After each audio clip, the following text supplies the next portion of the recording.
Hello everyone, आप सभी को नमस्कार। आशा करता हूँ आप सभी स्वस्थ हैं, मस्त हैं और अपनी पढ़ाई में पूरी तरह से मशगूल हैं और व्यस्त हैं। अभ्यास डीपीक्यू सेट नंबर 57 के साथ मैं आप सभी के सामने हाजिर हूँ। हमारी इस सीरीज का टैगलाइन है, अब सवाल तुमसे डरेगा। क्योंकि इस सीरीज को करने के बाद आपकी कैलकुलेशन होगी सुपर जबरदस्त। सवालों को करने के मल्टीपल मेथड आपके दिमाग में आएंगे और उसमें से सबसे छोटा मेथड आप लगाएंगे फटाक से। तो एग्जाम में तो भैया सवाल तुमसे डरेगा। ये मैथ्स प्रैक्टिस की सीरीज हमारी मंडे वेंसडे फ्राइडे को एग्जामो यूट्यूब चैनल पर चल रही है। चैनल को सब्सक्राइब करें और बेल आइकन प्रेस करके नोटिफिकेशन को भी ऑन कर लें। सुबह 11 बजे एवरी मंडे वेंसडे फ्राइडे आपको एक वीडियो मिलेगा ही मिलेगा। इसकी पीडीएफ प्राप्त करने के लिए आप हमारे टेलीग्राम चैनल पर हमें फॉलो कर सकते हैं। क्यूआर कोड स्कैन करके भी कर सकते हैं। टेलीग्राम पे सर्च भी कर सकते हैं, यूजर नेम @रेमोसर ऑफिशियल। हमारी व्हाट्सएप चैनल से भी आप चाहें तो जुड़ सकते हैं। डीपीक्यू क्या है नए बच्चों के लिए, इस पेज को आप गौर से पढ़ लीजिए, सब कुछ पता चल जाएगा कि डीपीक्यू क्या है, क्यों है, किसको करना चाहिए। अगर आप मुझसे कंप्लीट मैथ्स पढ़ना चाहते हैं तो आप अर्जुना मैथ्स का बैच ज्वाइन कर सकते हैं। इसके लिए ऐप आपको मिलेगा एग्जामों के प्ले स्टोर पर जाइए, डाउनलोड करिए। डाउनलोड करने के बाद आपको क्या करना है, ओवरव्यू कोर्स का देखिए। अगर कोई फर्दर क्वेरी है तो आप हमारी व्हाट्सएप टीम से कनेक्ट कर सकते हैं 8882600700 और वो आपको गाइड करेंगे इस कोर्स के बारे में। तो आज का देखिए पहला सवाल आपसे कह रहा है कि अगर x प्लस 1/x 5/2 के बराबर है तो x⁴ माइनस 1/x⁴ की वैल्यू क्या होगी। गौर से देखिएगा। तो देखिएगा यहाँ पर आपको एक चीज समझ में आएगी कि x प्लस 1/x 5/2 के बराबर है तो x⁴ माइनस 1/x⁴ को निकालने का जो अलजबरा वाला तरीका है, फॉर्मूला वाला तरीका है, उस तरीके से तो हम आगे जा ही सकते हैं। बट एक चीज का ध्यान रखिएगा कि जब भी प्रश्नों में कभी भी इस तरह का डेटा होता है कि राइट हैंड साइड फ्रैक्शन में दिया हो, ठीक है, तो जैसे x प्लस 1/x अगर आपके सामने कभी भी हो तो इस वैल्यू को अगर मैं तोड़ के लिख पाऊं a+1/a, अगर मैं खुद ही लिख पाऊं ऐसे तोड़ के, तो मुझे सीधा दिख जाएगा कि x की वैल्यू a के बराबर भी हो सकती है और x आपका 1/a भी हो सकता है। ये ध्यान रखिएगा। ये ध्यान रखिएगा कि इसके दो सॉल्यूशंस पॉसिबल होते हैं। अगर x प्लस 1/x मैं a+1/a के बराबर लिखूंगा तो इसका एक सॉल्यूशन x बराबर a भी बनता है और एक सॉल्यूशन x बराबर 1/a भी बनता है। आप रख के चाहे तो देख लें, x को a रखेंगे तो भी इक्वेशन मैच करेगी, 1/a रखेंगे तो भी मैच करेंगी। अब इस सवाल में इसका हम लाभ उठा सकते हैं, क्योंकि जैसे ही हमने देखा कि x प्लस 1/x मुझे 5/2 दिया है, उस 5/2 को मैं तुरंत ही ऐसा लिख सकता हूं 2 प्लस 1/2। और 2 प्लस 1/2 लिखते ही आपको दो चीजें पता लग गई कि x की वैल्यू 2 भी हो सकती है और x की वैल्यू 1/2 भी हो सकती है। दोनों सोल्यूशन होते हैं क्योंकि ये फॉर्मेट आपका बन गया a+1/a। ठीक है। अब जैसे आपने ये देखा, अब आपको निकालना क्या है, x⁴ माइनस 1/x⁴ निकालना है या नहीं निकालना है। यस। तो जैसे ही आपने इस वैल्यू को रखा 2, तो आपको मिलेगा 2⁴ माइनस 1/2⁴। तो यानी वैल्यू हो गई 16 माइनस 1/16 और ये वैल्यू आपकी हो गई 255/16। तो आपका जो आंसर हो गया वो मिल गया 255/16। तो आप वैल्यू को गेस कर पाए और इसलिए आपको सीधा आंसर मिल गया। लेकिन एक चीज ध्यान रखना कि अगर मैं इसमें 1/2 रखता तो ये 1/16 माइनस 1/2 रखते तो वो 1/2 का 2 ऊपर चला जाता, ये ऐसा बन जाता और तब वैल्यू आती -255/16। मतलब जो पॉजिटिव में आया वही नेगेटिव में आ जाता अगर मैं 1/2 रखता। तो एक्चुअल में तो इसके दो आंसर संभव हैं, दोनों आंसर संभव हैं, लेकिन चूंकि उत्तर में यहां सिर्फ पॉजिटिव आंसर दिया हुआ है तो 255/16 निकाल लगाना है आपको। लेकिन ये ध्यान रखिए कि इसका आंसर -255/16 भी है। एक्चुअल में इसके दो आंसर संभव हैं जिसको हम बोल सकते हैं प्लस माइनस 255/16। प्लस 255/16 भी आ सकता है, x⁴ माइनस 1/x⁴ की वैल्यू, और माइनस 255/16 भी आ सकता है। तो इस बात का ख्याल रखेंगे। अच्छा, अगर यहां पर हम ऐसे नहीं तोड़ पाते, जब वैल्यू फ्रैक्शन में होती है तो तोड़ना आसान होता है क्योंकि नीचे का डिनोमिनेटर 2 हमें हिंट दे रहा है कि हम इसको ऐसे लिख सकते हैं। लेकिन ऐसे राइट हैंड साइड में मान लिया x प्लस 1/x की वैल्यू आपको ऐसे दी होती कि 3 दिया हुआ है, तब हम इसको इस तरह से तोड़ नहीं सकते हैं। ठीक है। तब हमें क्या करना पड़ेगा, तब हमें इसको सॉल्व करना पड़ता है। ठीक, तो उस केस में आप इसको कैसे सॉल्व करते, x² प्लस 1/x² और x² माइनस 1/x², इस तरीके से करते। x⁴ माइनस 1/x⁴ को फिर आप इसको ऐसे लिख सकते हो कि भाई ये x square plus one upon x square लिखेंगे, यहां पर हम इसको x plus one upon x लिखेंगे, फिर हम x minus one upon x लिखेंगे और मेरा आंसर आ जाएगा। तो अगर ऐसी कोई नॉर्मल वैल्यू होती 3, जहां पर हमें तोड़ने से उत्तर नहीं मिलता, सीधे हम वैल्यू को गेस नहीं कर पाते, तो हमें इस तरह से पहले x square plus one upon x square निकालते, फिर x plus one upon x निकालते, और वो तो आ ही जाएगा, x plus one upon x तो दिया ही हुआ है, और x plus one upon x से x minus one upon x निकालते, फिर इनका प्रोडक्ट निकालते, तो मुझे मिलता है एक्स की power 4 minus one upon x की पावर 4 की वैल्यू। ठीक है, चलिए अगला सवाल देखते हैं। देखिए सवाल आपसे कह रहा है कि x की वैल्यू बताओ अगर एक एक्सप्रेशन मुझे दिया है x में कि b plus root B square minus two B x, B minus root में B square minus two B x, ये वैल्यू a के बराबर है। फिर मुझे x को सॉल्व करना है ए बी के टर्म्स में। अगर आप देखो सारे ऑप्शंस a और b के टर्म्स में दिए हैं, तो जाहिर सी बात है इसको सिंप्लीफाई करना पड़ेगा। अब देखिए सवाल को अगर आप ट्रेडिशनली करने जाएंगे तो संभव है कर पाना। करने के लिए क्या करना पड़ेगा, आप अगर ध्यान से देखें तो हम इसमें कॉम्पोनेंडो एंड डिविडेंडो लगाएंगे, सी एंड डी। तो कॉम्पोनेंडो एंड डिविडेंडो कैसे लगता है, जैसे मैं थोड़ी देर के लिए अगर बोलूं कि ये P है और ये एक्सप्रेशन Q है, ये P है ये Q है, तो आप एक तरह से कहेंगे कि हमारे पास वैल्यू हो जाएगी P plus q upon P minus q is equal to A। अब कॉम्पोनेंडो एंड डिविडेंडो कैसे लगता है कि अगर मेरे पास इधर एक न्यूमरेटर बटे डिनोमिनेटर है, मान लिया n1 बटे d1, और इधर एक न्यूमरेटर बटे डिनोमिनेटर है, मान लेते हैं n2 बटा d2, तो कॉम्पोनेंडो एंड डिविडेंडो ऐसे लगता है n1 plus d1 upon n1 minus d1, ये वैल्यू हमारी हो जाएगी n2 plus d2 upon n2 minus d2। इस तरह से लगता है आपका कॉम्पोनेंडो एंड डिविडेंडो। ठीक है, तो यहां कैसे अप्लाई करेंगे इस चीज को आपको समझना है, तो कैसे करेंगे। देखिए यहां पर already p plus q upon p minus Q, अगर आप ध्यान से देखें तो अगर मैं यहां कॉम्पोनेंडो एंड डिविडेंडो लगाऊंगा तो ये कैसे कन्वर्ट हो जाएगा, p प्लस क्यू में p माइनस क्यू जुड़ जाएगा पहले तो ये बनेगा 2p, और नीचे घटाओगे तो बनेगा 2q, और ये जो a है इसको मैं a बटा 1 सोचूंगा तो ये वैल्यू हो जाएगी a plus one upon a minus one, इस तरीके से। तो ये 2 से 2 कट जाएगा। एक्चुअल में आपको ये ध्यान रखना चाहिए कि p प्लस क्यू बटा p माइनस क्यू पे अगर मैं कॉम्पोनेंडो डिविडेंडो लगाऊंगा तो अल्टीमेटली मुझे p बाई क्यू मिलेगा, और यहां इस a को a बटा 1 मानेंगे तो ये मिलेगा। अब आप यहां से आप ट्रेडिशनली इस प्रश्न को कर सकते हैं। ठीक है, इसमें p की जगह रखिए आप b और q की जगह रखिए root of b square minus two B x, फिर स्क्वायर करेंगे तो इसका स्क्वायर हो जाएगा, फिर रीअरेंज करें, एक ही वेरिएबल है x सॉल्व हो जाएगा। बट ऐसे तो बहुत समय लग जाएगा, बहुत टाइम टेकिंग हो जाएगा। तो इसका देखिए शॉर्ट तरीका जो इसको करने का है वो ये है कि जो रूट के अंदर की वैल्यू है, बहुत गौर से देखिएगा शॉर्ट तरीका क्या है। रूट के अंदर जो वैल्यू है ना b square minus two B x, मैं कहूंगा इस रूट के अंदर की वैल्यू को अगर मैं जीरो मान लूं, ध्यान से देखिएगा, और वो जीरो कब होगा, जब x की वैल्यू हमारी b बाई टू के बराबर होगी तो ये जीरो बन जाएगा। रूट के अंदर जो कुछ दिया हुआ है ये x की वैल्यू b बाई टू कर दो, जीरो हो गया। अब हमें ये पता लग गया कि अगर इस रूट को मैं जीरो बनाऊंगा तो उस समय a की वैल्यू क्या हो जाएगी, रूट के अंदर की वैल्यू अगर जीरो हो गई तो ये बचेगा b बटा b, यानी a हमारा 1 हो जाएगा। तो मैं यहां लिख देता हूं a हमारा 1 हो गया। गौर से देखिएगा, इसका मतलब हम ऐसे समझ सकते हैं कि a जब हमारा 1 होगा तो हमारा x जो होगा वो b बाई टू के बराबर आना चाहिए। अब ऑप्शन में जाके देख लेते हैं, क्योंकि हमें x की वैल्यू ऑप्शन में दी हुई है कि कहां a को 1 रखने पर मुझे x की वैल्यू b बाई टू मिलेगी, ये मुझे चेक करना है। तो मैं यहां पर a को 1 रखूंगा तो मुझे मिलेगा b अपॉन 1 प्लस बी। ये ऑप्शन गलत हो गया, क्योंकि मुझे तो b बाई टू चाहिए x की वैल्यू यहां पर। दूसरे ऑप्शन में आप जाओगे तो 2ab है, तो 2ab में a को 1 रखा तो ये बना 2b upon a plus one क्या बनेगा 2, तो 2 बाई टू कट जाएगा और b मिलेगा। क्या मुझे b चाहिए, नहीं, मुझे x की वैल्यू b बाई टू चाहिए। अब आप जाओगे यहां पर 2ab, तो 2ab में a1 रखेंगे तो 2b बनेगा, और नीचे a प्लस वन का होल स्क्वायर है, a1 है, तो 2 का स्क्वायर कितना बना, ये b बाई टू मिल गया। क्या ये सही है, आप कहोगे नहीं सही हो सकता है, मुझे एक बार डी ऑप्शन भी चेक करना पड़ेगा।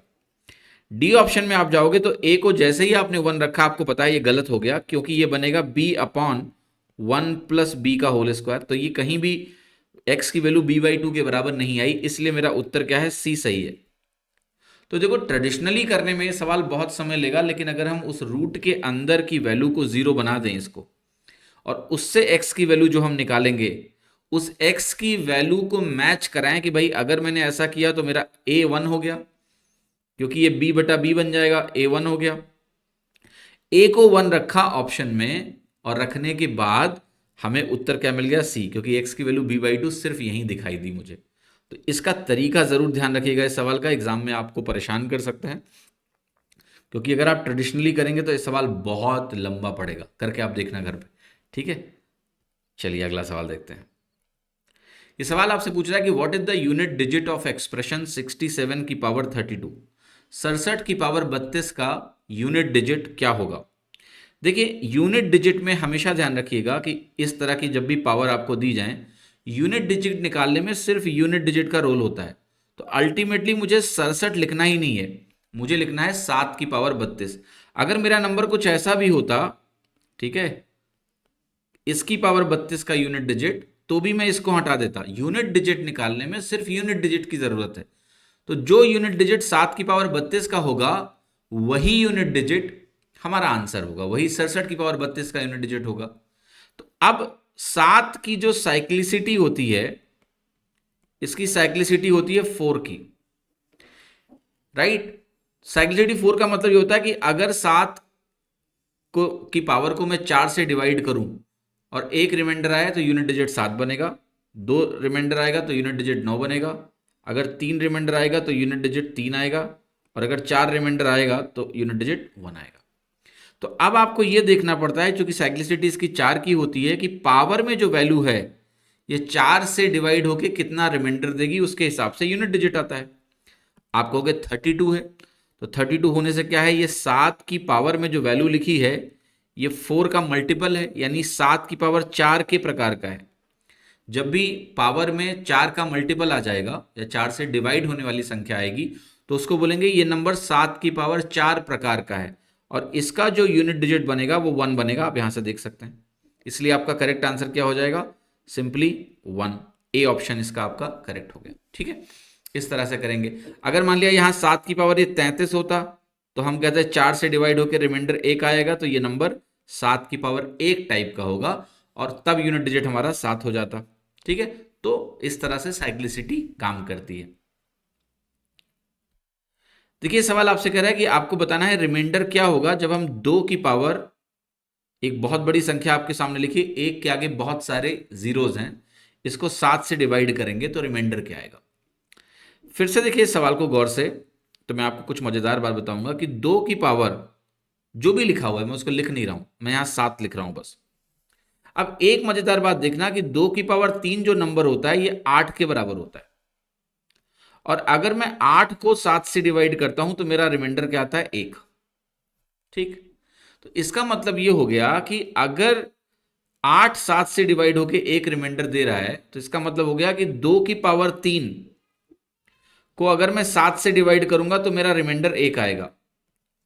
अब अगर रिमाइंडर 1 हो गया तो मैं 2 की पावर 3 जितना निकाल सकता हूं इस इतनी बड़ी पावर से उसको निकालने की कोशिश करूंगा। मैं ये कहना चाह रहा हूं आपसे कि जो 2 की पावर 3k होगा, मतलब इस इतनी बड़ी पावर में जितने 3 के मल्टीपल होंगे उन सबको आप निकाल के इकट्ठा कर लो, अल्टीमेटली उनका रिमाइंडर 1 ही होगा। क्योंकि अगर एक रिमाइंडर 2 की पावर 3 का आया, आप इंटू 2 की पावर 3 और कर लो, रिमाइंडर 1 ही रहेगा। समझ में आया।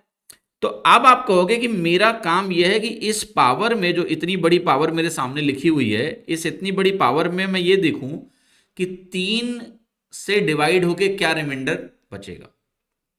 तो ये जो नंबर मेरे सामने लिखा है, अगर मैं इसको 3 से डिवाइड करूंगा क्या रिमाइंडर बचेगा, तो इसको तो पहचानना बहुत आसान है। आप कहोगे यहां 1 लिखा हुआ है तो डिजिट सम 1 है, और डिजिट सम अगर 1 है तो ये नंबर 3 से डिवाइड होके 1 ही रिमाइंडर देगा, ठीक है। ये 3 से डिविजिबिलिटी का नियम होता है, अगर डिजिट सम 3 आएगा डिवाइड हो जाएगा, और अगर डिजिट्स का सम 1 आएगा तो रिमाइंडर 1 होगा, डिजिट सम 2 आएगा तो रिमाइंडर 2 होगा। तो ये जो संख्या है ये 3 की पावर 2 की पावर 3k प्लस 1 टाइप की है, यानी जो पावर है ये 3 से डिवाइड होकर एक रिमाइंडर देगा, तो मैं इसको लिख सकता हूं 3k प्लस 1 टाइप।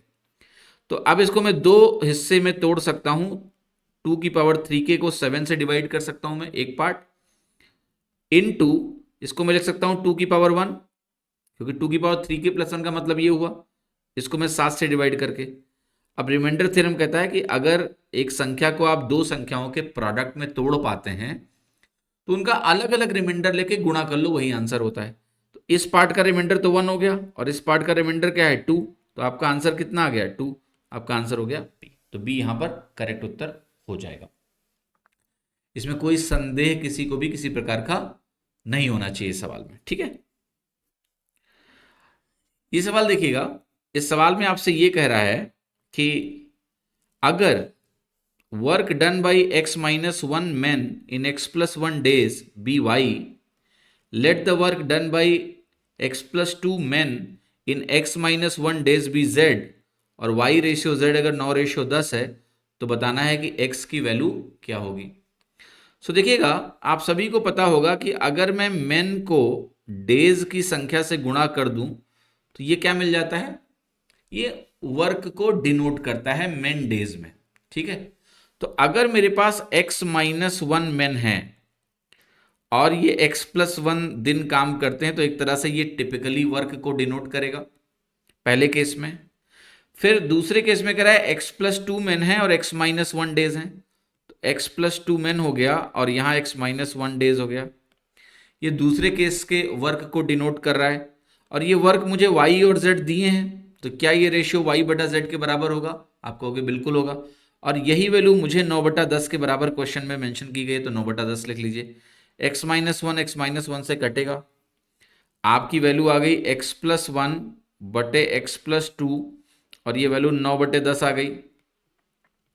अब बिना कुछ क्रॉस मल्टीप्लिकेशन किए हुए अगर आप ध्यान से देखें तो x की वैल्यू आपको दिख रही है 8 के बराबर। x अगर 8 हो जाएगा तो ये 8 1 9 बनेगा, 8 2 10 बनेगा, तो x 8 के बराबर हो गया। और x अगर 8 के बराबर हो गया तो आपका आंसर यही तो पूछ रहा था कि x की वैल्यू क्या है, तो वो a आ गई, ठीक है। ए करेक्ट ऑप्शन हो गया। ये सवाल देखिए कह रहा है कि 20 आदमी एक फ्लोर को, ठीक है, मतलब 20 फ्लोर को क्लीन कर रहे हैं, इनको 20 दिन लगते हैं, बताना है कितने दिनों में 16 आदमी 16 फ्लोर्स को क्लीन कर सकते हैं। तो देखिए इसका उत्तर है 20। कई लोग तो जल्दी जल्दी में कहते हैं 16 16 16 होगा, 20 20 20 था तो 16 16 16 होगा, ऐसे नहीं है। देखिए इसमें कॉन्सेप्ट क्या लगता है, कॉन्सेप्ट इसमें लगता है m1 d1 upon w1 is equal to m2 d2 upon w2, ठीक है। ये कॉन्सेप्ट होता है कि वर्क को मेन इंटू डेज से मल्टीप्लाई किया डिवाइडेड बाई वर्क, ये सेम रहता है, कांस्टेंट रहता है। तो यहां कहोगे 20 आदमी 20 दिन लगाते हैं 20 फ्लोर को क्लीन करने में, यहां पर आपके पास 16 आदमी हैं, 16 नंबर ऑफ डेज मुझे निकालना है और जो वर्क है वो अब 16 फ्लोर्स को क्लीन करने का है। तो आप देखो 20 बटे 20 कटा, यहां से 16 से 16 कटा, D2 की वैल्यू कितनी आ गई 20, तो 20 डेज, ठीक है। समझ में आया कि नहीं? हाँ जी। देखो इसको अब मैं दूसरे तरीके से भी एक्सप्लेन कर सकता हूं।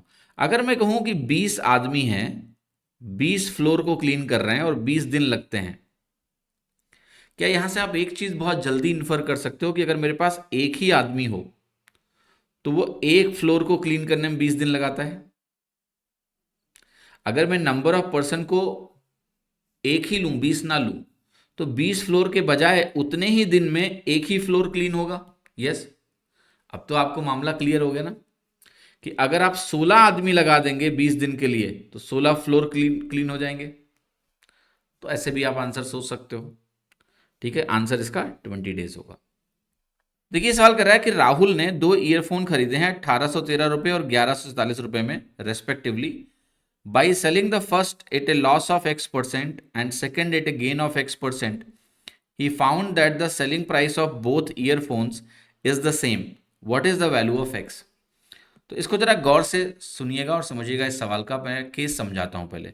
तो एक तरह से मेरे पास एक कॉस्ट प्राइस है, एक मेरे पास दूसरी कॉस्ट प्राइस है, ये दो कॉस्ट प्राइसेस हो गई। अब अल्टीमेटली हम इनको बेच रहे हैं सेम सेलिंग प्राइस पर, ठीक है। तो अभी सेलिंग प्राइस को हमें सेम रखना है। अब इसको आप ऐसे समझो कि मैं मान लिया इसको x% से चेंज कर रहा हूं और इसको मैं y% से चेंज कर रहा हूं, ठीक है। थोड़ी देर के लिए मान लो कि मैं x% से बढ़ा रहा हूं और इसको मैं y% से बढ़ा रहा हूं और दोनों वैल्यू सेलिंग प्राइस के बराबर हो गए।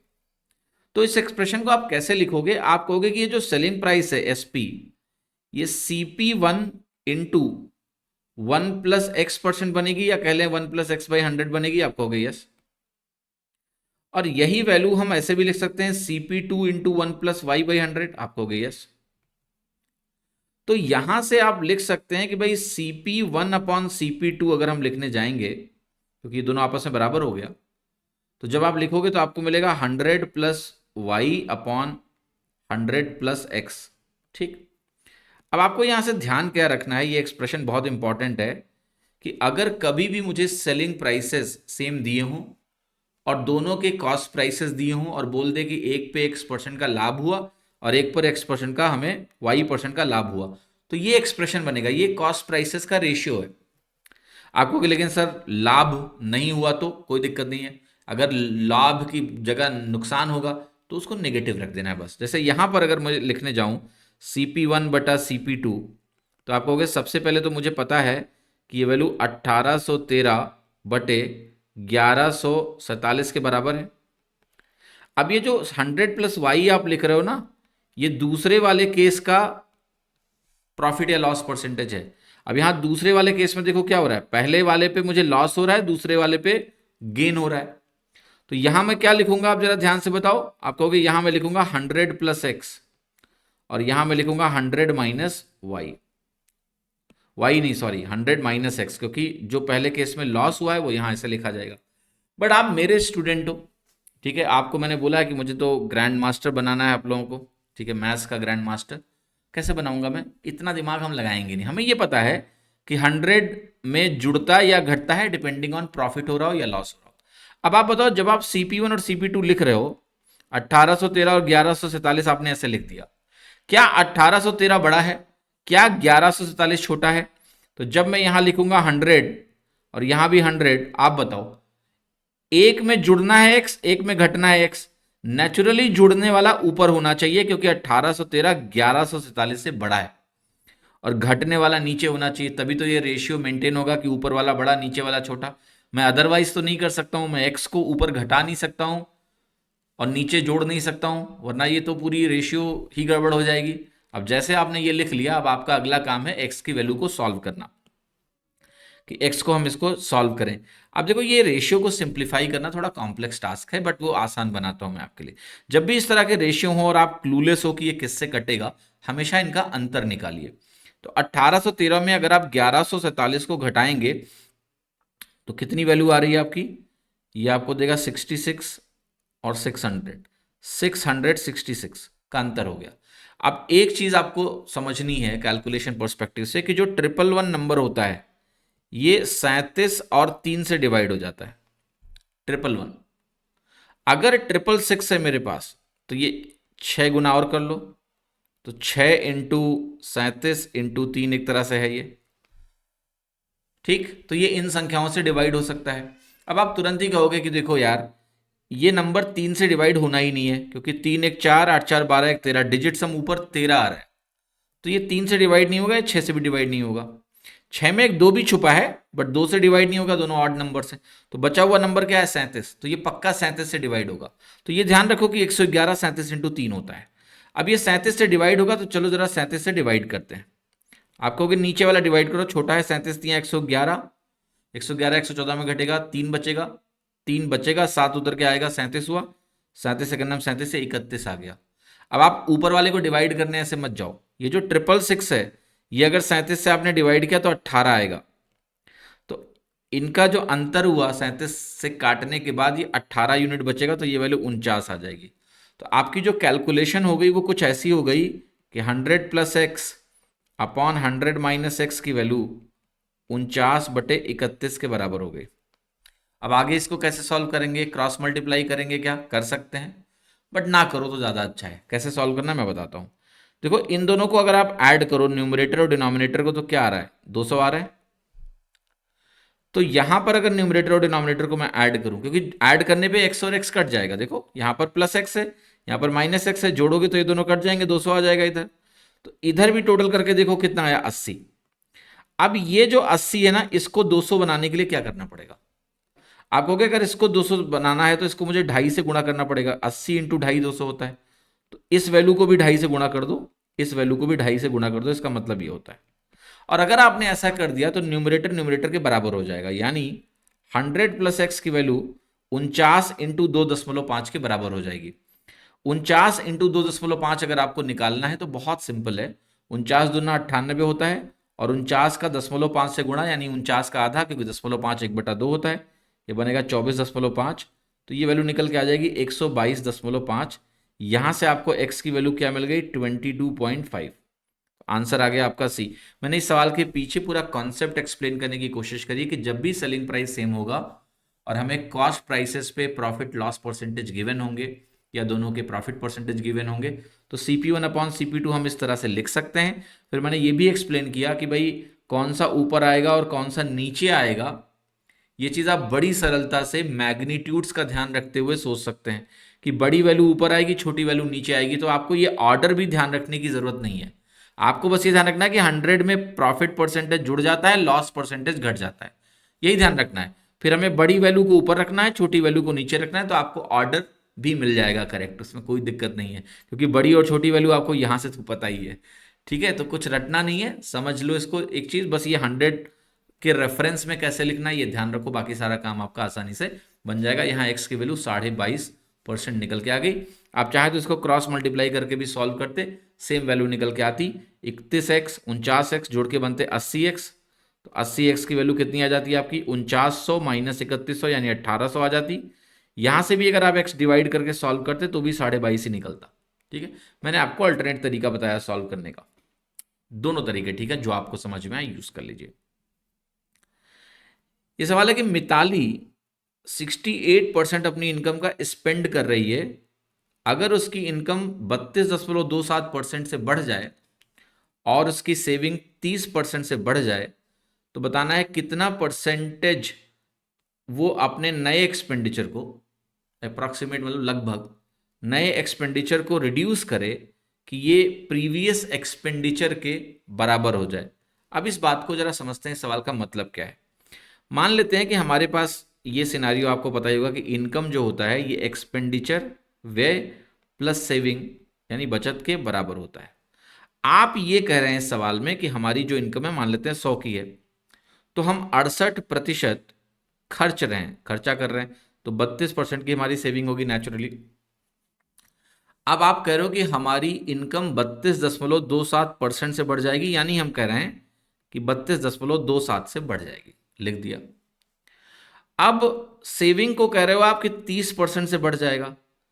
30% अगर मैं 32 का निकालूंगा तो ये वैल्यू 9.6 से बढ़ जाएगी। ये 32.27 से बढ़ेगी और 30% 32 का 9.6 होगा। अब आप कहोगे यहां कितना बढ़ा?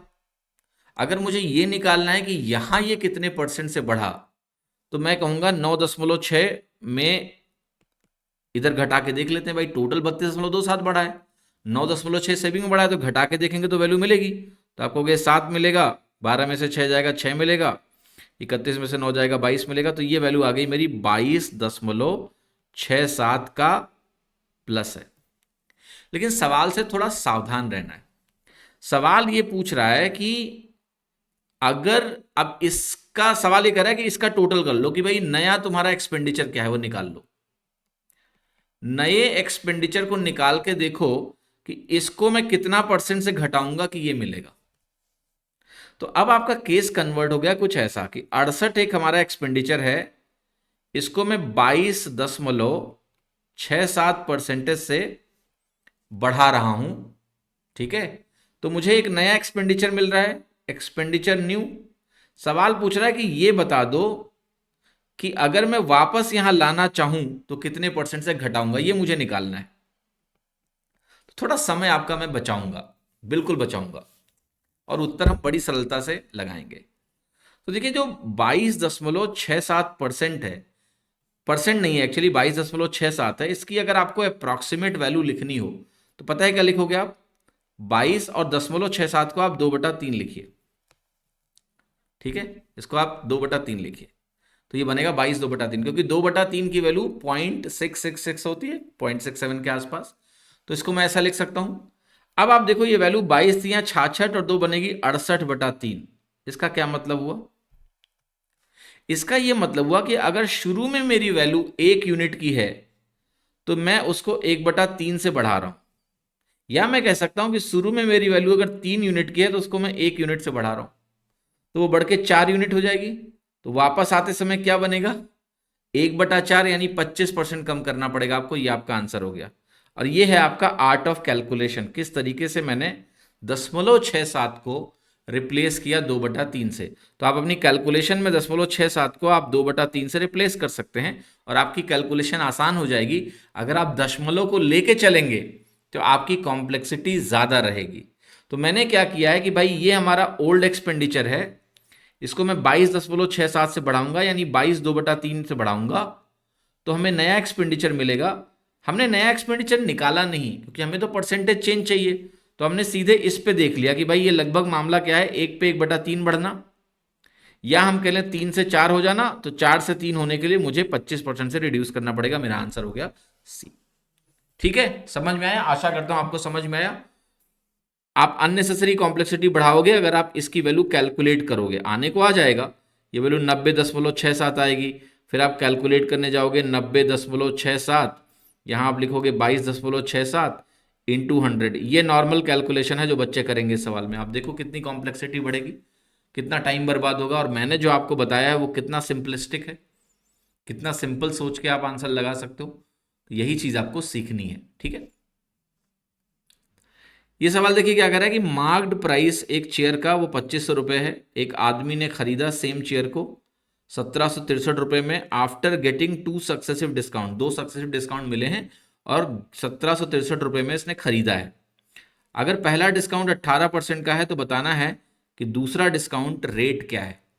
तो इस सवाल को करने के भी अनेकों तरीके संभव हैं। मैं आपको सरल तरीका बताता हूँ कि देखो 2500 की चीज़ है, इस पे आप पहले एक डिस्काउंट दे रहे हो, दूसरा डिस्काउंट दे रहे हो, और आपने पहला डिस्काउंट बता दिया कि 18% का दिया है, दूसरा बताया नहीं आपने, तो हमने कहा कोई बात नहीं मत बताओ, निकाल लेंगे। 1763 है। अब 18% आप 2500 का सीधे निकाल सकते हो। कैसे?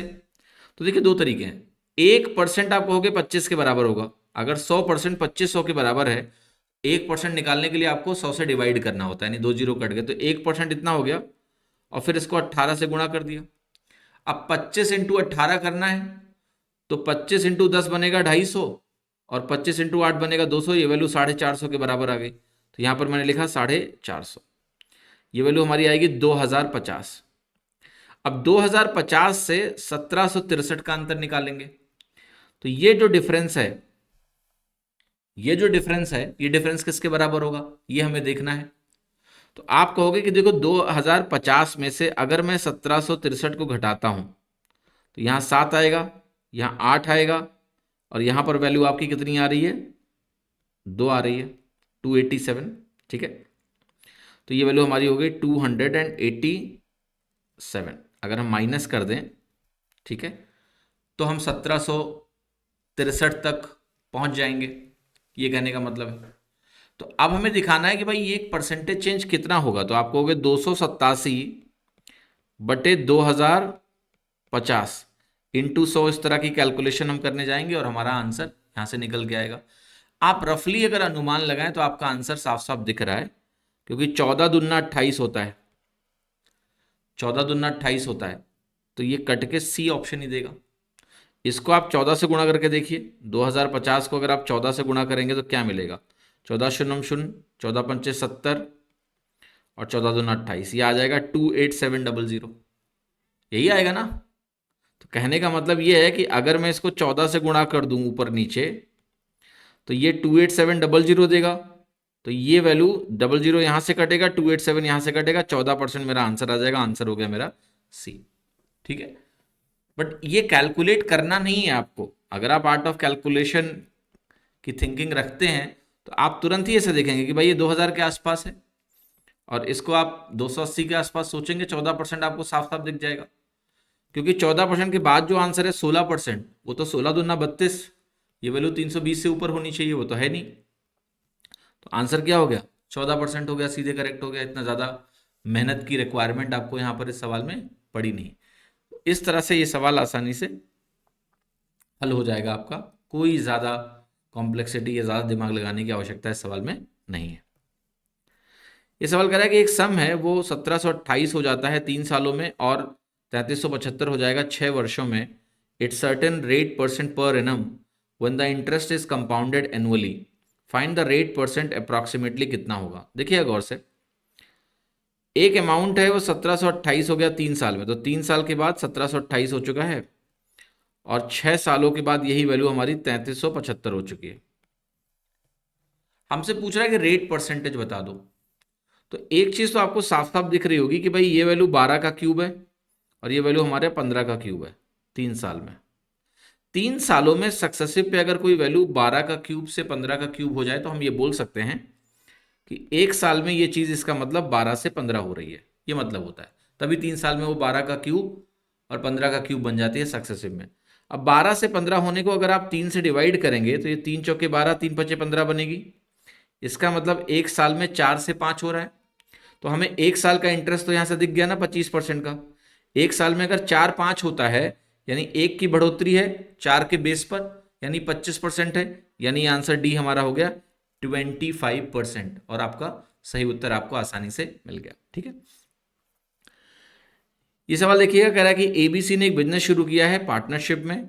इनिशियली ए ने इन्वेस्ट किया है 12,000, बी ने इन्वेस्ट किया है हमें 15,000, सी ने इन्वेस्ट किया है 16,000। 3 महीने के बाद ए ने इन्वेस्ट किया है 50% और उसके 2 और महीने बाद, आफ्टर 2 more months, उसके 2 और महीने के बाद सी ने 2,000 रुपये विड्रॉ कर लिया, निकाल लिया। आपको बताना है कि बी का शेयर क्या है in the profit of ₹4170 at the end of the year. Total 4,170 का जो प्रॉफिट है एक साल के अंत में, उसमें आपको बताना है कि बी का शेयर, बी का हिस्सा कितना है। तो इस सवाल को कैसे करना है, सबसे पहला कार्यक्रम इस सवाल में देखिए आप क्या कर सकते हैं कि जो 3 जीरो हर जगह दिया हुआ है ना, ये 3 जीरो सबका आप काट लेते हैं। बेसिकली अल्टीमेटली रेशियो निकालना होता है। तो हर वैल्यू जो मुझे दी है उसमें अंत में 3 जीरो है।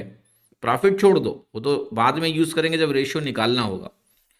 तो ये हमने क्या किया, 3 जीरो काट दिया। सबसे पहला काम ये करो, फिर आप कहोगे कि इसको लगाते हैं। देखो, ए का इन्वेस्टमेंट फिर 12 का हो गया, बी का इन्वेस्टमेंट 15 का हो गया, सी का इन्वेस्टमेंट हमारा 16 का हो गया। अब देखना सवाल, 3 महीने के बाद ए 50% और अमाउंट इन्वेस्ट करता है। तो इसका मतलब ये हो गया कि 12 इंटू 3 होगा 3 महीने में, इन्वेस्टमेंट और टाइम का गुणा करेंगे तो 3 महीने के लिए 12 है, तो 12 इंटू 3 प्लस 50% अगर 12 बढ़ेगा, 50% 12 का होगा 6, तो वो हो जाएगा 18 और वो हो गया अगले 9 महीने के लिए। अगर आप टोटल निकालेंगे तो 12 तेईं 36 और 18 नौइयाँ आपका हो गया 162 और 162 और 36 आपका हो गया 198। तो ये टोटल बन गया। बी ने कुछ नहीं किया है, बी बड़ा सीधा साधा है, तो बी आपका हो गया सिंपली 180, यहां लिख दिया। सी ने क्या किया है देखिए, 5 महीने तक तो यही इन्वेस्टमेंट रहेगा क्योंकि यहां लिखा हुआ है ना। सी ने विड्रॉ किया है 2,000 2 more month के बाद, यानी 5 महीने के बाद। अब अगर ये 2,000 यहां से विड्रॉ करेगा, 2,000 का मतलब 3 जीरो काटने के बाद 2, तो ये वैल्यू हो गई हमारी 14 इंटू 7। तो सी के लिए हो गया 14 सत्ते 98 और 16 पंचे 80, तो ये वैल्यू हो गई आपकी 178। अब अगर मैं इसको फर्दर सिंप्लीफाई करूंगा 2 से, तो अल्टीमेटली देखिए क्या आएगा कि ए बी सी का जो अनुपात है वो अनुपात मिलेगा 2 से काटने के बाद 99 रेशियो 90 रेशियो 89। अगर मैं इसका टोटल कर लूं, क्योंकि मुझे टोटल प्रॉफिट दिया हुआ है, तो अगर आप इसका टोटल यहां से कैलकुलेट करने जाएंगे तो ये वैल्यू आ रही है 278 यूनिट्स। अब सवाल ये हो गया कि अगर 278 यूनिट की वैल्यू सवाल में हमें दी है 4170, तो मुझे 90 यूनिट्स की वैल्यू निकालनी है। 90 यूनिट्स यानी बी का शेयर 90 यूनिट्स का है, तो आपका आंसर बनेगा 4170 अपॉन 278 इंटू 90, ये हमारा आंसर। कैसे सॉल्व करेंगे देखो, तो देखो सबसे पहले तो ये कि ये 278 9 से कट नहीं रहा है ना, क्योंकि डिजिट सम आपका 9 से नहीं कटेगा। अब इसमें इन दोनों में मुझे पैटर्न खोजना पड़ेगा। देखो जब भी बड़े बड़े नंबरों को डिवाइड करना हो और आपको क्लू ना मिल रहा हो कि भाई कैसे डिवाइड होगा, ये वाला जीरो अभी ड्रॉप करो। मतलब मैं कह रहा हूं कि इसको आप ऐसे सोचो, 417 अपॉन 278 इंटू 900। अब इन दोनों का अंतर देखने की कोशिश करो आप, कितना अंतर आ रहा है आपका? 139 आया। अब ये 139 से देखो कट रहा है क्या? आप कहोगे 139 का 2 गुना ये है, एंड यस 3 गुना ये है। 139 का 3 गुना, क्योंकि 140 का 3 गुना 420 होता है। ये 140 से एक कम है, 3 गुना करोगे 3 कम आएगा, कट रहा है। तो अब ये वैल्यू आपको समझ में आ गई कि ये सीधे सीधे 2 से कट गया, ये वैल्यू 3 से कट गई। अगर समझ में नहीं आ रहा है तो कैसे काटना है, तो ऊपर वाली वैल्यू और नीचे वाली वैल्यू को लगभग सेम नंबर ऑफ डिजिट्स में लेके आइए, अंतर देखिए, आपको क्लू मिलेगा उस डिफरेंस से। अगर वो डिफरेंस इन दोनों नंबरों से छोटा है तो वो क्लू देके जाएगा मैं किससे कटूंगा। अब ये 3/2 जैसे ही बना, आपको पता लग गया ना कि भाई 90 यूनिट की वैल्यू कितनी होगी? 2700/2। 2700/2 1350 के बराबर होगी, और 1350 मेरा आंसर क्या है? बी। बी आंसर करेक्ट होगा। ठीक है, एक चीज और देखना, आप यहां पर एक चीज और सोच सकते हैं कि सर 90 यूनिट्स अगर मुझे निकालने हैं, तो क्या हम ऐसा सोच सकते हैं कि मेरे आंसर के अंत में 0 आएगा, तो आंसर बी ही होगा।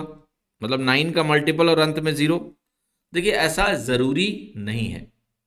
ऐसा क्यों होता है ये मैं आपको थोड़ा समझा देता हूं। ठीक है, जैसे कई लोग इस सवाल में कहेंगे कि सर 9 के अंत में 0 है, 90 का मल्टीपल होगा, और 90 का मल्टीपल तो सिर्फ एक आंसर है बी, तो बी ही सही होगा। और होता क्या है कि यहां पर बी सही हो जाता है, तो उनका जो विश्वास है वो पुख्ता हो जाता है कि ये कोई बहुत वैलिड मेथड है। ऐसा नहीं है, इसको समझना। हमें पहले इसके रीजन में जाना पड़ेगा कि ऐसा क्यों होता है कि आंसर यहां 90 का मल्टीपल क्यों आया, इसको समझते हैं। क्योंकि जब हमने 278 को 4170 से गुणा किया, तब गौर से देखना हुआ क्या है। एक यूनिट की बेसिकली जब वैल्यू आपने निकाली, तो एक यूनिट की वैल्यू जो आपके निकल के आई वो 15 निकल के आई। आप डिवाइड करोगे तो ये बेसिकली एक यूनिट की वैल्यू अगर आप यहां से कैलकुलेट करोगे तो ये एक यूनिट की वैल्यू 15 आएगी। चूंकि एक यूनिट की वैल्यू 15 आई, मेरा आंसर 90 इंटू 15 बना, इसलिए 1350 करेक्ट हुआ। इसलिए आंसर 90 का मल्टीपल वाकई में है। लेकिन जरा सोचिए कि बिना कैलकुलेट किए हुए ये बोलना कि मेरा आंसर का एक यूनिट, मान लिया एक यूनिट, यहां पर ध्यान से देखना, मान लिया यहां पर एक यूनिट आपका 15 नहीं आता। एक मैं उदाहरण देकर समझाने की कोशिश कर रहा हूं बस आपको। मान लिया एक यूनिट की वैल्यू कुछ ऐसी आ जाती, जस्ट इमेजिन 31/2 आ जाती। और अगर ऐसा होता तो जब आप तब 90 यूनिट्स की वैल्यू निकालने जाते तो वो वैल्यू 31/2 बनती। 2 से आप यहां काटते तो ये वैल्यू आपकी 45 इंटू 31 बनती, यूनिट डिजिट आपका 5 आ जाता। तो ये कह देना कि 90 का मतलब आंसर 90 का मल्टीपल होगा ही होगा, ये गलत बात है। अगर मान लिया उत्तर सही आ भी जाता है तो एग्जाम में आपको धोखा हो सकता है। हमेशा अंत में 0 आना जरूरी नहीं है। यूनिट डिजिट 5 भी हो सकती है, अगर नीचे 2 आ गया तो ये लॉजिक समझो कि 90 का मल्टीपल तब बनेगा जब यहां इंटीजर से मल्टीप्लाई होगा। और इंटीजर से मल्टीप्लाई होगा या नहीं होगा हमें पहले से तो नहीं मालूम है। हमें पहले से कहां पता है कि भाई 100% ये इंटीजर से ही मल्टीप्लाई होगा? ये शुरू में तो नहीं पता मुझे बिना सॉल्व किए हुए। इसलिए थोड़ा सतर्क रहें, सावधान रहे और सतर्क रहें, वरना धोखा मिलेगा एग्जाम में। इस पॉइंट पे किसी को कोई डाउट है तो कमेंट में मुझे लिख के बताना। ठीक है, और समझ में आ गया तो भी बताना कि हाँ ठीक है सर, ये बहुत अच्छी बात है, क्वेश्चन नंबर 11 का पूरा मसला हम समझ गए। ठीक है, ध्यान रखेंगे आगे से।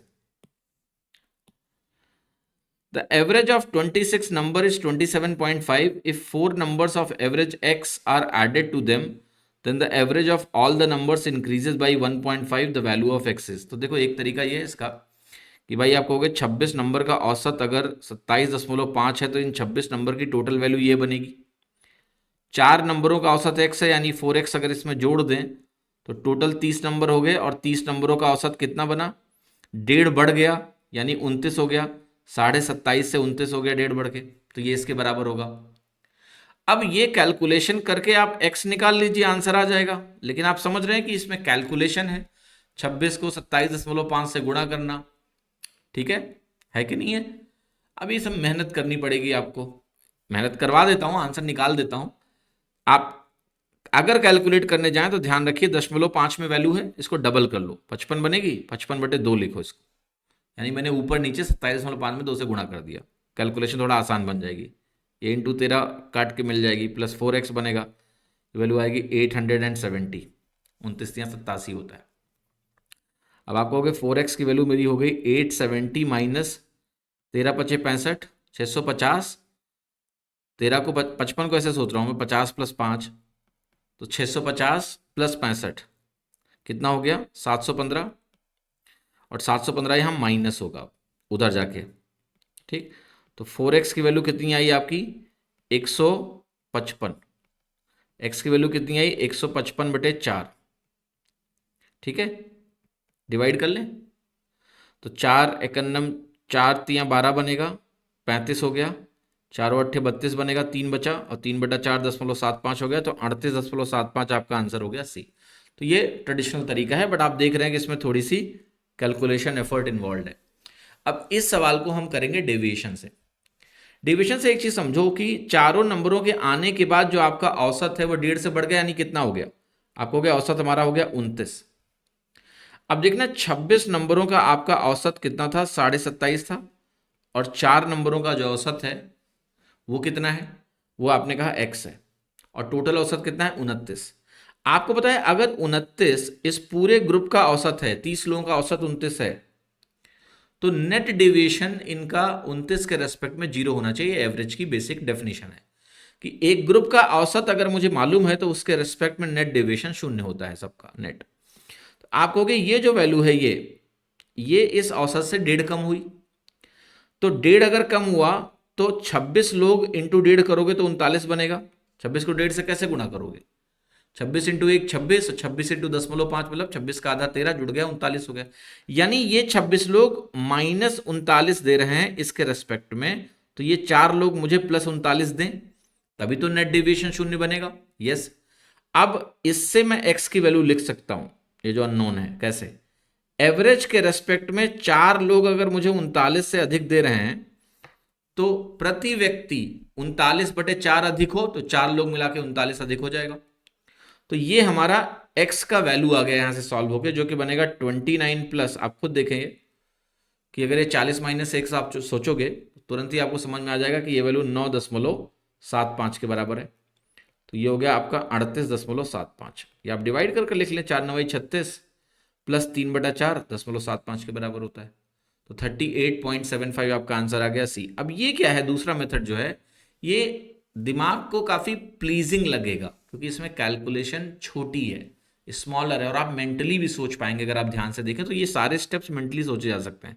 -39 प्लस 39 तो 29 प्लस 39/4, 39/4 यानी 9.75, यानी 38.75 मेरा आंसर हो गया। ठीक है, it's so easy to do, कोई मुश्किलात आपको यहाँ पर होगी नहीं। ठीक है, तो इस तरह से आप इस प्रश्न को हल कर सकते हैं। ये सवाल कर रहा है कि x² + y² - 2xy sin² theta की वैल्यू 0 है, इसके रियल सॉल्यूशंस हैं x और y के, आपको बताना है तो क्या होगा। अब देखो इस सवाल को करने के 2 मेथड्स हैं, मैं दोनों मेथड्स आपसे डिस्कस करूंगा, बोथ मेथड्स। पहला मेथड जो होगा वो बेस्ड होगा क्वाड्रेटिक इक्वेशन, मतलब मैं द्विघात समीकरण वाला तरीका यूज करूंगा, क्वाड्रेटिक इक्वेशन उससे सॉल्व करूंगा। दूसरा मेथड जो होगा वो एक प्रॉपर्टी होती है AM, यानी arithmetic mean should be greater than और इक्वल टू GM, इससे मैं सॉल्व करूंगा। ये दोनों मेथड्स मैंने आपको लिख के बता दिए कि भाई 2 तरीके हैं सवाल को करने के, दोनों तरीके समझाता हूं। पहला मेथड यूज करते हैं। सो पहले मेथड में आप क्या करो कि आपको ये बता दिया मैंने कि भाई रियल सॉल्यूशंस हैं, तो आप क्या करोगे, आप कहोगे मैं इसको ऐसे सोचूंगा कि ये x में एक क्वाड्रेटिक इक्वेशन है, तो x² हो गया माइनस जो दूसरा टर्म है वो ऐसे लिखना है मुझे 2y sin² theta into x। तो एक हो गया x की पावर 2 और दूसरा हो गया x की पावर 1 के साथ, ये उसका कॉफिशिएंट है, x को अलग कर दिया तो 2y sin² theta plus y² बराबर 0। अगर मैं इसको सोच रहा हूं कि x में एक द्विघात समीकरण है, तो अगर आप कंपेयर करोगे तो देखो याद है ना आपको, ax² plus bx plus c बराबर 0, ये जनरल इक्वेशन होती है क्वाड्रेटिक इक्वेशन। तो a की वैल्यू तो कंपेयर होके 1 आ जाएगी, बी की वैल्यू आ जाएगी -2y साइन स्क्वायर थीटा, और सी की वैल्यू क्या आ जाएगी वाई स्क्वायर। अब रियल सॉल्यूशन के लिए हमारा जो डिस्क्रिमिनेंट होता है, विवितकर होता है, जिसकी वैल्यू बी स्क्वायर -4ac के बराबर होती है, ये greater than or equal to 0 होना चाहिए, तभी रियल सॉल्यूशंस होते हैं। ये आपको द्विघात समीकरण में पढ़ाया गया होगा, ठीक है, कि ये रियल सॉल्यूशंस के लिए ऐसा होना चाहिए। अब बी स्क्वायर का मतलब 2y sine square theta minus में होल स्क्वायर करो, तो ये बनेगा 4y स्क्वायर साइन की power 4 theta greater than -4ac, तो -4ac बनेगा -4 into 1 into y square greater than or equal to 0। 4 से 4 कैंसिल आउट हो गया, वाई स्क्वायर से वाई स्क्वायर भी कैंसिल आउट हो जाएगा, तो आपको मिलेगा साइन की power 4 theta more than or equal to 1। जैसे आप ये देखोगे आप कहोगे भाई साइन की पावर 4 थीटा की मैक्सिमम वैल्यू 1 ही हो सकती है। कब होगी? जब साइन थीटा +1 हो या -1 हो, क्योंकि साइन थीटा +1 से बड़ा नहीं हो सकता, साइन थीटा -1 से छोटा नहीं हो सकता। तो अगर साइन की पावर 4 थीटा मुझे मिल रहा है कि 1 या 1 से बड़ा होगा तभी रियल सॉल्यूशन होंगे, तो इसका मतलब ये एक ही चीज संभव है, ये तभी हो सकता है जब हमारा साइन थीटा जो है, जो हम साइन थीटा की बात कर रहे हैं, वो साइन थीटा हमारा +-1 के बराबर हो जाए। और कोई सॉल्यूशन है क्या? नहीं, इसके अलावा तो संभव ही नहीं है, वरना साइन की पावर 4 थीटा कभी 1 से बड़ा हो ही नहीं सकता है, उनके बराबर ही हो सकता है, और तब होगा जब हमारा साइन थीटा +-1 हो। अब साइन थीटा जो +-1 आया वो इस इक्वेशन में जाके रख दो। साइन थीटा अगर +-1 है तो साइन स्क्वायर थीटा तो 1 ही हो जाएगा, और अगर साइन स्क्वायर थीटा 1 हो जाएगा तो आपका इक्वेशन हो गया x square plus y square -2xy, क्योंकि साइन स्क्वायर थीटा अब 1 हो चुका है, ये वैल्यू बराबर 0। यहां से आपको मिलेगा ये एक्सप्रेशन x माइनस वाई का होल स्क्वायर बराबर 0, और x माइनस वाई का होल स्क्वायर अगर 0 है इसका मतलब क्या है, x हमारा y के बराबर है। एक तरीका ये हो गया, ठीक है। अब आते हैं दूसरे तरीके पे, आप मुझे बताएंगे कौन सा तरीका आपको अच्छा लगा, क्वाड्रेटिक इक्वेशन वाला या एम वाला, ठीक है, इस कमेंट करके जरूर बताना मुझे। तो दूसरा तरीका देखिए कुछ ऐसे जाएगा, मैं इस एक्सप्रेशन को अगर लिखना चाहूं और मैं यहां से सीधे साइन स्क्वायर थीटा की वैल्यू लिखूं, तो साइन स्क्वायर थीटा की वैल्यू बनेगी x square plus y square upon 2xy, ऐसी बनेगी। अब देखो ध्यान से कि am ग्रेटर देन gm क्या कहेगा कि x square plus y square का अगर आप एरिथमेटिक मीन निकालोगे तो ये आएगा, और इसका ज्योमेट्रिक मीन अगर निकालोगे तो root of x square into y square आएगा। तो यहां से आपको पता चलेगा कि x square plus y square की value greater than or equal to 2xy होगी। अब मैं अगर ऐसा लिखूं कि साइन स्क्वायर थीटा मैंने यहां लिखा और मैं कह रहा हूं कि यहां जो ब्रैकेट में वैल्यू है वो greater than or equal to 2xy होगी, ऊपर न्यूमरेटर वाली, तो अगर ऊपर की value greater than or equal to 2xy है तो आप ये कहना चाह रहे हो कि साइन स्क्वायर थीटा की value greater than or equal to 1 होगी। होगी या नहीं होगी? क्योंकि नीचे 2xy लिखा है, ऊपर लिखा है greater than or equal to 2xy, क्योंकि am हमेशा gm से बड़ा होता है या बराबर होता है, am gm से छोटा नहीं हो सकता। तो ये greater than or equal to 2xy अगर है और 2xy काट दो आप, तो आप कह रहे हो साइन स्क्वायर थीटा की value greater than or equal to 1 होगी। आपको पता है साइन स्क्वायर थीटा की मैक्सिमम वैल्यू 1 ही हो सकती है, ग्रेटर देन 1 तो हो ही नहीं सकती है। तो यहां से मुझे एक जानकारी मिलेगी कि भाई देखो साइन स्क्वायर थीटा को मैं 1 अगर लूंगा तो ही सॉल्यूशन मिलेगा, ग्रेटर देन 1 अगर ले लोगे तो साइन थीटा कोई ऐसा एग्जिस्ट ही नहीं करेगा, तो कोई सॉल्यूशन नहीं मिलेगा। तो यानी साइन स्क्वायर थीटा हमारा 1 हो गया। अब साइन स्क्वायर थीटा अगर 1 हो गया तो बाकी काम तो सेम है, आप इक्वेशन में जाइए, और जैसे ही आप इक्वेशन में गए या ना भी जाइए, आपको यह ज्ञान होना चाहिए कि x square plus y square अगर 2xy के बराबर है तो ये तभी होगा जब एक्स वाई के बराबर हो। या आप वापस जाके इक्वेशन में रख दो साइन स्क्वायर थीटा 1, तो वहां से भी आपको x बराबर वाई ही मिलेगा, वही x माइनस वाई का होल स्क्वायर, x बराबर वाई। आप मुझे कमेंट में बताना कि आपको क्वाड्रेटिक इक्वेशन वाला तरीका अच्छा लगा या am greater than or equal to gm वाला तरीका अच्छा लगा। बहुत अच्छा सवाल था। कह रहा है sum of reciprocals of two alternate natural numbers is 7/24, what is the sum of numbers. सबसे पहले आपको ये समझना है कि भाई ये अल्टरनेट नेचुरल नंबर्स क्या हुए। तो बड़ी इंटरेस्टिंग सी बात है। अल्टरनेट नेचुरल नंबर्स का मतलब देखो, जैसे आपने कहा even numbers, even natural numbers, और अगर मैं आपके सामने लिखूं कॉन्जिक्यूटिव इवन नेचुरल नंबर्स, तो आप कहोगे 2, 4, 6, लाइक दैट। और मैं आपसे अगर बोलूं कंजिक्यूटिव यानी क्रमागत ऑड नेचुरल नंबर्स, तो आप कहोगे अगर ऐसा लिखना है तो मैं कहूंगा 1, 3, 5 डॉट डॉट डॉट। ठीक है। अब अगर मैं आपसे सिर्फ बोल रहा हूं कि अल्टरनेट नेचुरल नंबर्स, तो अल्टरनेट नेचुरल नंबर्स का मतलब ये हो गया कि हम आपको स्पेसिफाई नहीं कर रहे हैं कि इवन वाला या ऑड वाला, बट अल्टरनेट नेचुरल नंबर्स का मतलब होता है कि गैप ऑफ 2। जैसे यहां 2 के बाद 2 जोड़ा तो 4 आया, 1 के बाद 2 जोड़ा तो 3 आया। तो जब दो नंबरों के बीच में 2 का गैप होगा तो वो अल्टरनेट नेचुरल नंबर्स कहलाएंगे। समझ में आया कि नहीं? ये होता है। तो यहां हम स्पेसिफाई नहीं कर रहे हैं कि वो इवन है या ऑड है, बट हम ये बता रहे हैं कि भाई वो अल्टरनेट नेचुरल नंबर्स है। यानी एक नंबर अगर एक्स होगा तो दूसरा नंबर हमारा x+2 होगा, ये श्योर है। तो अब इस सवाल को अगर आप देखें ध्यान से, या हम ऐसा भी कह सकते हैं कि एक नंबर अगर हमारा x-1 होगा तो अगला नंबर हमारा x+1 होगा। ये मीनिंग हुई। तो जो सवाल है, अब इस सवाल को सॉल्व करने के लिए आप एक को x-1 मानो और एक को आप x+1 मान लो। एक को x-1 मान लो और एक को x+1 मान लो और सॉल्व कर लो, क्योंकि कह रहा है सम ऑफ रेसिप्रोकल्स ऑफ, तो x-1 जो नंबर होगा उसका रेसिप्रोकल होगा 1/x-1। जो x+1 वाला नंबर होगा उसका रेसिप्रोकल होगा 1/x+1। ये वैल्यू अगर आप करो कि 7/24 के बराबर है, ठीक है, तो x की वैल्यू हमें सॉल्व करनी है यहां पर। तो एक तो हम चाहें x सॉल्व करेंगे तो हमें नंबर्स मिल जाएंगे, है ना, क्योंकि हमें तो अल्टीमेटली उन नंबर्स का सम निकाल देना है। तो एक नंबर हमने x-1 माना, एक नंबर x+1 माना, तो हमारा जो फाइनल आंसर बनेगा वो बनेगा 2x। x निकाल के 2x करेंगे, हमारा आंसर आ जाएगा। देखते हैं। हमने कहा क्वाड्रेटिक बनेगी, देखो x² - 1 लिखा है यहाँ पर। ऊपर बनेगा x+1 + x-1 यानी ये 2x बनेगा, और ये वैल्यू हमारी 7/24 के बराबर हो गई। तो ये वैल्यू बन रही है 7x² और 7x² -48x -7 = 0। अब इसको अगर फैक्टराइज करना तो देखो, पहला जो x² का कोफिशिएंट है, जो कांस्टेंट टर्म है, इसका प्रोडक्ट बन रहा है -49। अब -49 को मैं कैसे ब्रेक करूं कि मुझे -48 मिले?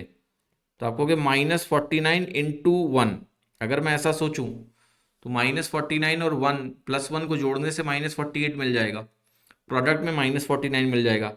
अब फैक्टराइज करके जब वैल्यू लिखी जाती है तो x की वैल्यू आती है कि इस -49 के आगे एक और माइनस लगाते हैं और x² के कोफिशिएंट से डिवाइड कर देते हैं। दूसरी वैल्यू 1 है, उसके आगे एक और माइनस लगाएंगे, फिर x² के कोफिशिएंट से डिवाइड कर देंगे। तो x की दो वैल्यूज आ गई, 7 और -1/7। जाहिर सी बात है हमें ये नहीं लेना है -1/7, ये तो फ्रैक्शनल वैल्यू आई। नेचुरल नंबर्स की बात हो रही है। अगर नेचुरल नंबर्स की बात हो रही है तो हमें 7 को कंसीडर करना है।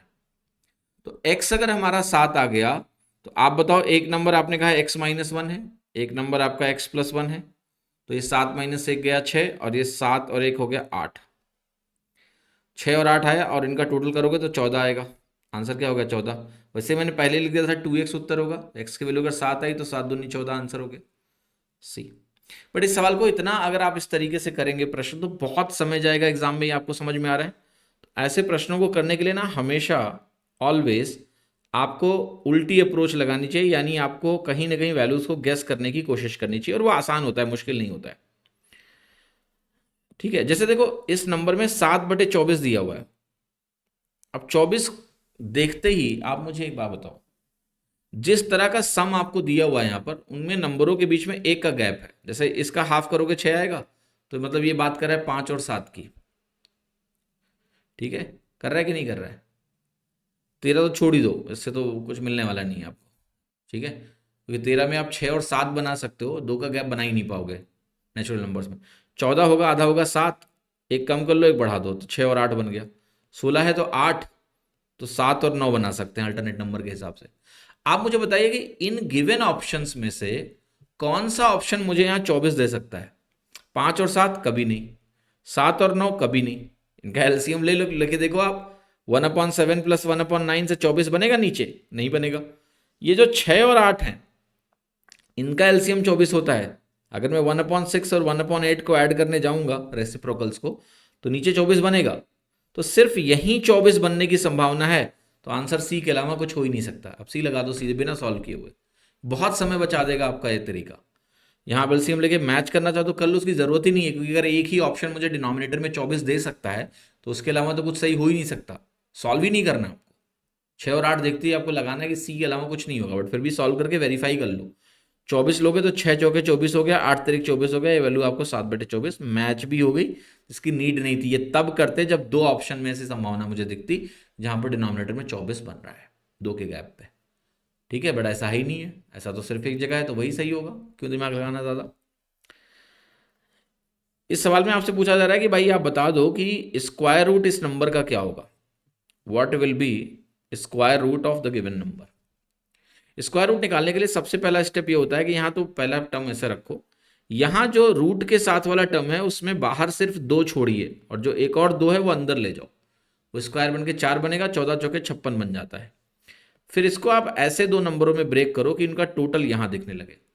तो अगर मैं 56 को 8 और 7 के प्रोडक्ट में तोड़ूं तो मुझे 15 यहाँ दिखने लगेगा। अब ध्यान रखना, अगर बीच में माइनस है, अगर बीच में माइनस है तो बड़ा वाला जो नंबर है उसके आगे पहले रूट लगाइए, फिर छोटे वाले नंबर के आगे रूट लगाइए, बीच में माइनस लगा दीजिए, ये आंसर बन जाता है। तो आंसर हो गया आपका 2√2 माइनस √7। 2√2 माइनस √7 आपका आंसर क्या है? ए उत्तर यहाँ पर करेक्ट हो गया। तो इस तरह से आपकी ये डीपीक्यू कंप्लीट होती है। टेलीग्राम चैनल को ज्वाइन कर लीजिए, डाउनलोड कर लीजिए, वहाँ से डीपीक्यूज आपको मिल जाएंगी। आप व्हाट्सएप चैनल को भी ज़रूर ज्वाइन करें। बहुत बहुत धन्यवाद जुड़ने के लिए। आपके जो भी फीडबैक हैं वो कमेंट करिएगा। जिस भी सवाल में मैंने पूछा कि कौन सा मेथड अच्छा लगा वो ज़रूर बताइएगा, ताकि मुझे जानकारी मिलती रहे कि आप किस तरह से सीख रहे हैं, कौन से मेथड्स आपको पसंद आ रहे हैं। ये सीरीज़ यार मंडे वेंसडे फ्राइडे चलती है, सुबह 11 बजे इसका एक वीडियो आना ही आना है। तो ये अपने रूटीन में डाल लीजिए और इसको फॉलो करिए। कई बच्चे हैं जो कहते हैं कि सर मैं अभी आज ही जुड़ा हूँ इस सीरीज से, तो मुझे क्या पहले के डीपीक्यूज करने चाहिए? तो देखिए, डीपीक्यूज आती हैं मंडे वेंसडे फ्राइडे। तो अगर आप अभी जुड़े हैं मुझसे, मान लिया अभी आपने स्टार्ट किया है मेरे साथ, तो क्या करना है आपको? आप आज की डीपीक्यू आपने कर ली, अब परसों जो डीपीक्यू आएगी वो कर लो, क्योंकि देखो डीपीक्यू का नेचर क्या है, ये मिक्स प्रैक्टिस है। तो आप चाहे डीपीक्यू 1 लगाओ, चाहे डीपीक्यू 57 लगाओ, ठीक है, कहीं से भी शुरू कर लो, ओके है, कोई दिक्कत नहीं है। ऐसा नहीं है कि ये वो क्लास है जिसमें यह है कि पिछली थियरी कल वाली नहीं पढ़े हो तो आज नहीं कर पाओगे, ऐसा नहीं है। तो आप अगर आज से शुरू करोगे तो आज वाला तुम्हें वैसा ही समझ में आएगा जैसा तुम्हें डीपीक्यू 1 आएगा, राइट। तो इंपॉर्टेंट ये है कि आप आज से स्टार्ट कर लो। लेकिन अब डीपीक्यू जो 200 है वो एक सर्कल में है, समझो, ठीक है। सर्कल में कोई पहला और आखिरी नहीं है, ये सर्कल है। तो मान लिया यहां से मैंने शुरू किया था 1 2 3 4 ऐसे करके, और आप अभी डीपीक्यू 57 पे आप मुझसे जुड़े हैं, तो 57 से तो मेरे साथ लग जाओ, ताकि आप 200 तक तो साथ साथ चलते रहो बिल्कुल रूटीन में। और चूंकि डीपीक्यू मंडे वेंसडे फ्राइडे होती है सिर्फ, जो मैं नया अपलोड करता हूं, आपके पास ट्यूसडे थर्सडे सैटरडे और संडे ये मौजूद है। आप संडे छोड़ दो, मत करो संडे को कुछ भी, तो बाकी 3 दिन भी आप 3 डीपीक्यू कर सकते हो, ठीक। तो एक तरफ आप सीरीज चलाओ मंडे वेंसडे फ्राइडे को, भाई 57 किया, अब अगला 58 करेंगे, अगला 59 करेंगे, ये मेरे साथ चलते रहो। और इधर एक सीरीज स्टार्ट कर लो 1 2 3 से। तो कुल मिला के क्या होगा, आप आराम से रोज एक डीपीक्यू करेंगे, 3 मेरे साथ हफ्ते में, 3 शुरू से एक वाला एक से करते हुए, और आपका आराम से बैकलॉग भी क्लियर हो जाएगा। तो कुल मिला के जितनी भी डीपीक्यूज हैं सब आप कर ले जाओगे, ठीक है। तो जब जुड़े हो यहां से तो आपको लगातार कंटिन्यू रहना ही है, और पीछे वाली डीपीक्यूज को भी अपनी प्लानिंग में ट्यूसडे थर्सडे सैटरडे करना शुरू कर दीजिए, ठीक है। बहुत बहुत धन्यवाद, थैंक यू सो मच।